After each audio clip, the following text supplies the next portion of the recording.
សួស្តីអ្នកទាំងអស់គ្នាអញ្ចឹងនៅក្នុងវីដេអូនេះគឺខ្ញុំ demo តាក់ទងទៅនឹង tool XMM version 1.8អញ្ចឹងនៅក្នុង version នេះខ្ញុំបានកែប្រែតាក់ទងទៅនឹង2ចំណុចទី1គឺខ្ញុំធ្វើការបដូរនៅ website check AI detector ហើយតាក់ទងទៅនឹងការបង្កើត account គឺងាយស្រួលជាងមុនអត់ពិបាកទេហើយចំណុចទី2គឺខ្ញុំកែតាក់ទងទៅនឹង flow bypass ដោយសារ flow bypass ខ្ញុំ improve ដោយខ្ញុំបានបែងចែកជាពីរ base bypass ហើយនិង pro bypass អញ្ចឹង base bypass វារក្សាសលេងគុណភាពបានច្រើនប៉ុន្តែវាអាចនឹងអត់ដាច់កន្លែងហ្នឹងណាវាដោយបត់ខ្លះដាច់បត់ខ្លះមិនដាច់តាក់ទងទៅនឹង pro ដូចគ្នា pro bypass បត់ខ្លះក៏វាដាច់បត់ខ្លះក៏វាមិនដាច់ប៉ុន្តែសលេងវាបាត់រៀងគុណភាពបន្តិចវានៅក្រោម base bypass បន្តិចប៉ុន្តែក្នុងករណីដែលបងប្អូនប្រើ pro bypass វាអត់ដាច់ហើយបងប្អូនអាច bypass ម្ដងទៀតដោយយក base bypass ឬក៏យក pro bypass ដដែលអាហ្នឹងអាស្រ័យទៅលើបត់អូខេអញ្ចឹងចំណុចដំបូងគឺខ្ញុំបង្ហាញតាក់ទងទៅនឹង AI analyze សូមអធិស្ឋាន analyze AI អញ្ចឹងតាក់ទងនៅកន្លែងនេះគឺវាខុស UI ពីមុនបន្តិចណាហើយក៏ដូចជាកន្លែងនេះគឺលែងមាន local ហើយព្រោះសារ local ខ្ញុំអត់សូវ recommend ឲ្យយើង check ប្រហែលទេដោយសារវាអត់ accurate អញ្ចឹងនៅកន្លែងនេះយើងចូលទៅបង្កើត account ទៅពីហ្នឹងយើងចុចមួយណាក៏បានដែរណាចុចទៅមកទៀតបងប្អូនចង់បង្កើត account ប្រហែលដើម្បី check អញ្ចឹងខ្ញុំតេស្តតែ3បានហើយបងប្អូនចង់ដាក់5វាយ5 10ណាអញ្ចឹងខ្ញុំដាក់3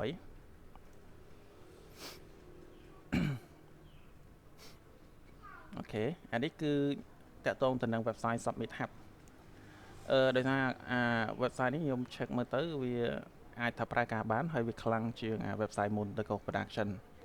អានេះខ្ញុំតេស្តមើលរយៈស្ដែងណាចម្រៀងដែលធ្វើហើយតេស្តលើ production វាអត់ចាប់ថា AI ទេប៉ុន្តែ check លើ website នេះពេលខ្លះវាចាប់អូខេអញ្ចឹងក៏ខ្ញុំសម្រេចចិត្តយកនេះមកហើយណាមួយអានេះwebsite មុនយើងពិបាកបង្កើត account យក trial អញ្ចឹងវាបញ្ហាស្មុគស្មាញនៅកន្លែងហ្នឹងអញ្ចឹងក៏សម្រេចចិត្តប្រើនេះមកអូខេអញ្ចឹង3ហ្នឹងគឺបានហើយយើង save មកអានេះឲ្យយើងបិទវិញមកអូខេតោះយើងអញ្ចឹងយើងចាប់ដល់ធ្វើការ bypass ទាំងអស់គ្នានេះបទចម្រៀងខ្ញុំតេស្ត3បទបានហើយអញ្ចឹងខ្ញុំបញ្ជាក់អាកន្លែងនេះម្ដងទៀតដោយសារមានគ្នាយើងប្រហែលជានៅសពេចសពិលតាក់ទងទៅនឹង effect នេះគឺមានន័យថានៅពេលដែលបងប្អូនបិទអានេះហើយយើងសេរីអានេះនៅពេលដែល play បើក effect មានន័យថាគឺវានេះគឺវា play បទដើមបើសិនបើយើងបិទមានថាយើងសេរីគឺវា live តាមអាហ្នឹងណាយើងសេរី gain តិចមកលើខ្ពស់ហើយយើងទៅគឺវាអត់កាត់ទេហើយមួយទៀតតាក់ទងទៅនឹងanalyze AI នេះគឺអានេះវានៅតែ check local ទេប៉ុន្តែវាអត់ accurate ទេដូចខ្ញុំនិយាយអញ្ចឹងគឺយើងប្រើ local ទៅដែរប៉ុន្តែយើងដាក់ឲ្យតែមានទៅណាគឺវាចាប់ចេញអានេះ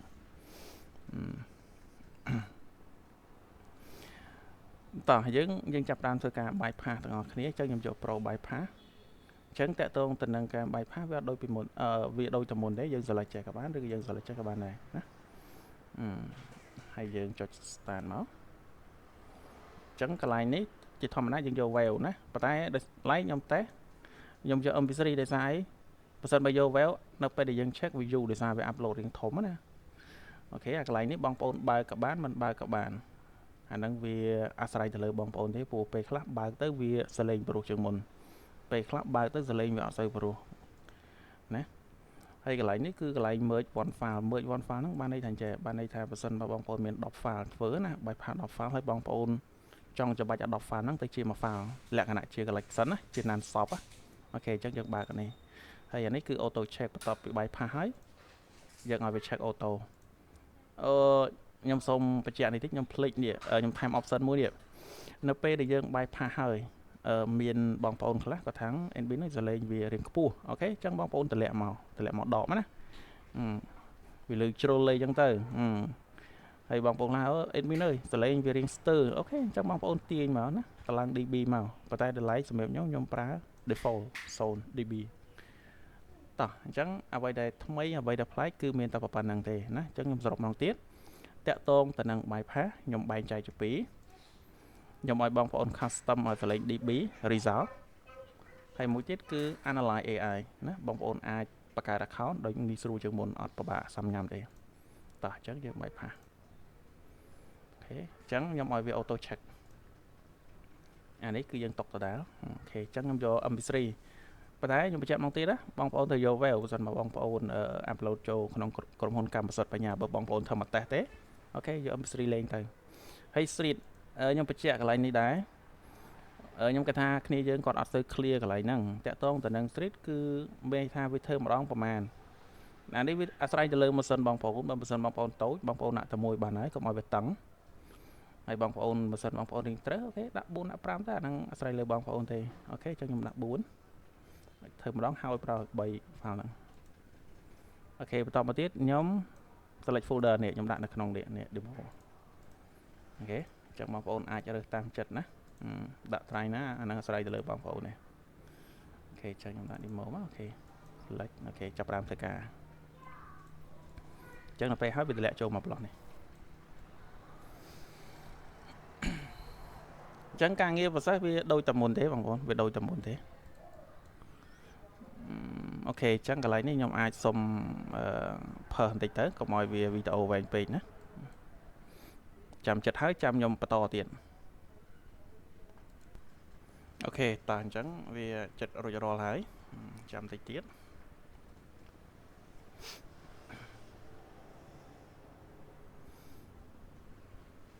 តាក់ទងទៅនឹងរូបរាង UI អីគឺវាអត់ខុសពីមុនទេខ្ញុំគ្រាន់តែកែចំណុចខ្លះបន្តិចទេ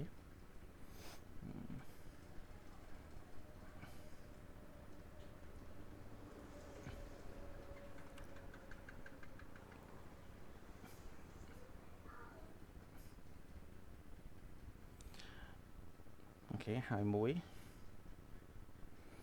អញ្ចឹងខ្ញុំបញ្ជាក់កន្លែងcolumn human ឬក៏ AI នេះអាហ្នឹងគឺយើងប្រើការអត់កើតទេយើងគ្រាន់តែ note ទេណាបន្តិចបងប្អូនធ្វើឲ្យបងប្អូនអត់ទៅ check ទៅ online យកមកអូតដាក់លើនេះវិញដើម្បី check អាហ្នឹងវាអត់ត្រឹមត្រូវ 100%ទេណាអាហ្នឹងខ្ញុំអត់ recommend ទេ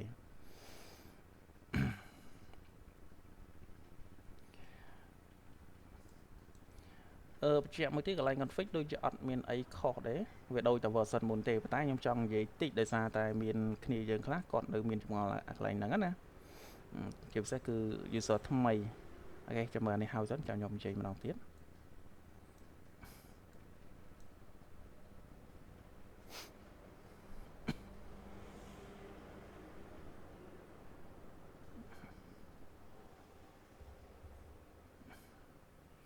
ហើយទៅបន្តមកទៀតយើង check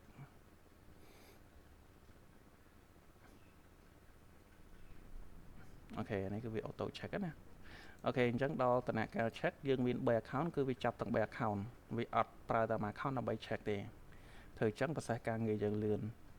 ហើយវា check ម្ដងគឺវាចាប់3 account វាចាប់3 file ធម្មជាស្រ័យបើសិនមកបងប្អូនមាន10ឬក៏20 file អញ្ចឹងវា check ម្ដងតែ3ទេហើយគឺវា random account ក្នុងការ check ណាអាកន្លែងនេះដែលខ្ញុំបញ្ជាក់ជាមួយនឹងបងប្អូនកន្លែងនេះទី1វាអាស្រ័យទៅលើអ៊ីនធឺណិតបងប្អូនដែរព្រោះនៅពេលដែលយើងធ្វើហើយជាធម្មតាយើងយក file វារៀងធំពេលខ្លះ20 30 50 60 មេអញ្ចឹងទៅវាទៅតាមបទអញ្ចឹងនៅពេលដែលយើង upload check វារៀងយូរទៅតាមហ្នឹងដោយសារនេះដោយសារយើង online យើង upload ចូល server គេអញ្ចឹងវាយូរបន្តិច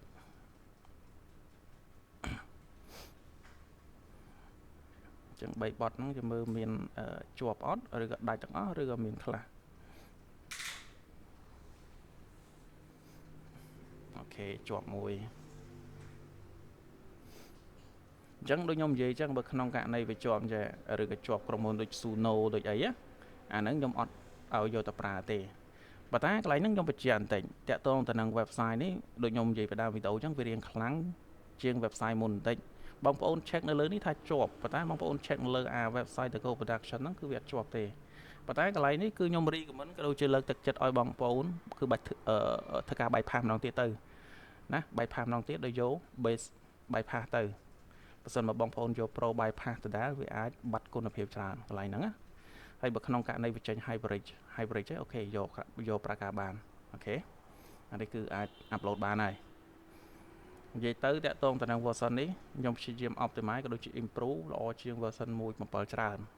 តាក់ទងទៅនឹង bypass ក៏ដោយតាក់ទងទៅនឹងសលេងគុណភាពក៏ដោយអូខេអញ្ចឹងអាកន្លែងហ្នឹងគឺមានប៉ុណ្ណឹងបន្តមកទៀតកន្លែង config អានេះសម្រាប់អ្នកដែលដៃថ្មីគាត់ថាអានេះសម្រាប់ធ្វើអីគេអូខេអានេះ អានេះអាចនិយាយថាវាជា optional ទេនៅពេលដែលយើងបើកហើយយើងបំពេញព័ត៌មានអានេះគឺកន្លែងដែលយើងដាក់ metadata ទៅលើ file របស់យើងមួយកន្លែងនេះវាអញ្ចឹងបើសិនបើយើងដាក់វាដាក់ឲ្យវាបានគ្រប់ដៃគ្រប់ជើងមែនប៉ុន្តែនៅពេលដែលយើង upload ទៅក្រុមហ៊ុនកម្មសិទ្ធិបញ្ញាគឺគេ remove ដដែលទេគេ remove ដាក់ data metadata ក្រុមហ៊ុនរបស់គេវិញអាហ្នឹងណាកន្លែងហ្នឹងណាវាអត់ជាបញ្ហាទេបងប្អូនដាក់ក៏បានមិនដាក់ក៏បានជាធម្មតាបើបងប្អូនចង់លឿនហើយមិនចង់ស្មុគស្មាញមិនបាច់ដាក់ទេអ្វីដែលបងប្អូនត្រូវដឹងគឺកន្លែងនេះកន្លែងនេះពេលខ្លះវាចេញចម្រៀងចេញមកវាអក្សរធំទាំងអស់អញ្ចឹងទៅអញ្ចឹងបងប្អូនយកអានេះមកហើយមួយទៀតចម្រៀងបើសិនបើមានលេខរៀងបើបងប្អូនthíchអានេះវាຕົកលេខរៀងនៅដដែលនេះឃើញទេវាមានលេខរៀងលេខ1លេខ2លេខ3អញ្ចឹងទៅប៉ុន្តែនៅពេលដែល result ចេញមកវាអត់មានលេខទេដោយសារអីដោយសារយើងអត់thíchអានេះយើងដោះthíchចេញអូខេចាអាហ្នឹងមានតែប៉ុណ្្នឹងទេបងប្អូនមានតែប៉ុណ្្នឹងចឹង version ហ្នឹងគឺមានតែប៉ុណ្្នឹងទេចឹងសម្រាប់ថាប៉ុណ្្នឹងចុះណាអរគុណច្រើន